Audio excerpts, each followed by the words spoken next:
As the recording flickered to life, the dimly lit room was bathed in the stark artificial glow of the screen.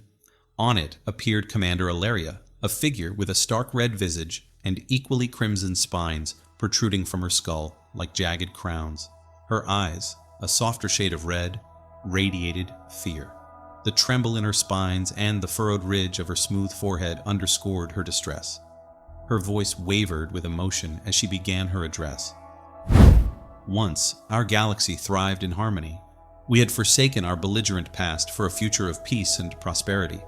The Galactic Disarmament Act had long since banned any tools designed solely for destruction.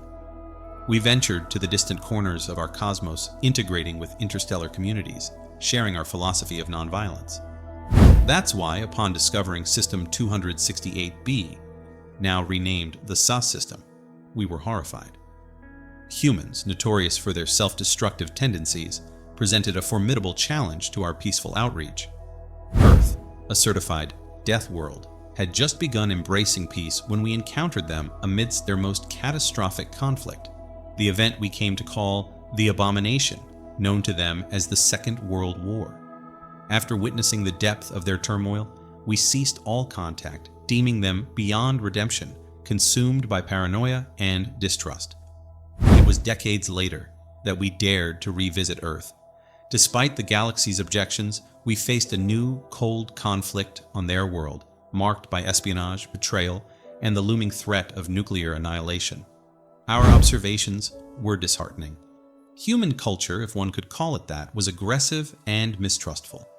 Encounters with the notion of extraterrestrial life were met with hostility. Shoot first, ask questions later. Despite the galaxy's newfound pacifism, there were whispers among us, voices that advocated for eradication of the human threat, echoing the violent resolutions depicted in their own media. We chose a different path. In the outermost asteroid belt, we installed a network of impenetrable force fields. This barrier was invisible, allowing only natural celestial bodies and unmanned probes to pass, ensuring humans remained unsuspecting of their confinement. Our hope was bleak. Perhaps they would self-destruct, sparing us the moral burden of intervention. This was a contingency, a last resort. But humanity proved resilient. Approximately 95 years post-Abomination, they began establishing permanent colonies on Mars, and within a century, they expanded to the moons of Jupiter and Saturn. Commander Aleria's recording ended there, a poignant testament to the complexities of interstellar diplomacy and the enduring, if troubling, spirit of human resilience. The screen flickered ominously as the First Admiral, Commander Aleria, paused, a trickle of orange blood staining her uniform. Wiping it away, she resumed with a weary tone. Our underestimation of humanity's ingenuity was our gravest error. They had not only approached, but nearly perfected faster-than-light FTL travel, advancing technologically at a rate unprecedented in galactic history. Their minds, faster and more efficient than those of any known sentient species, had sacrificed longevity and rest for intelligence and speed. When their inaugural FTL vessel collided with our force field, disintegrating instantly, we recoiled in horror. They had reached out to the cosmos, and in return received a silent, devastating rebuff.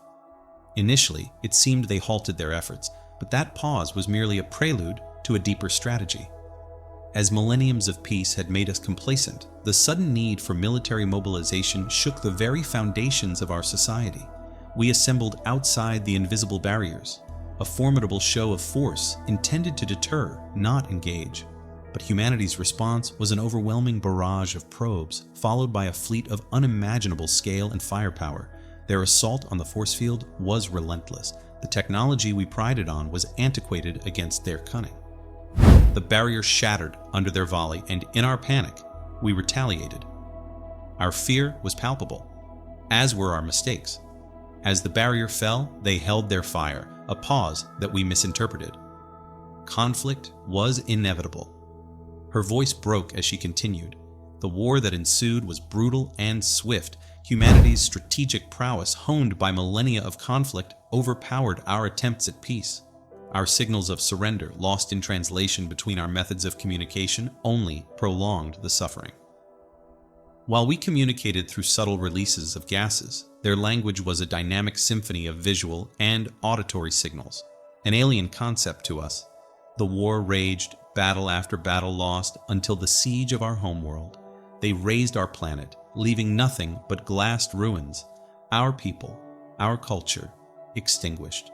A tear rolled down her cheek, mingling with the blood as sparks cascaded around her, a cruel mimicry of the stars she once sought to explore. Gasping for breath, her life ebbed away amidst the cold indifference of the sparking debris.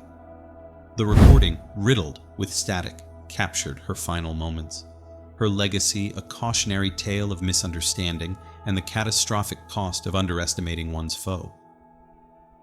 Across the galaxy, as the transmission echoed through the void, civilizations stripped their identifiers, desperate to disassociate from the conflict. But the lesson was clear. Humanity's reach would not be curbed, and their thirst for expansion knew no bounds. This marks the end of Commander Aleria's harrowing tale, a stark reminder of the perils that lurk when civilizations collide without understanding. Her final message, a testament to the devastating consequences of misjudgment and the unyielding spirit of humanity, resonates across the cosmos. If this saga of intergalactic conflict and the indomitable will to survive has captured your imagination and moved your spirit, please show your support. Leave a like, subscribe to our channel, and journey with us through more stories of resilience and revelation. Remember, each comment helps us to bring these universal truths to light. Thank you for joining us in this poignant exploration of our shared galactic heritage.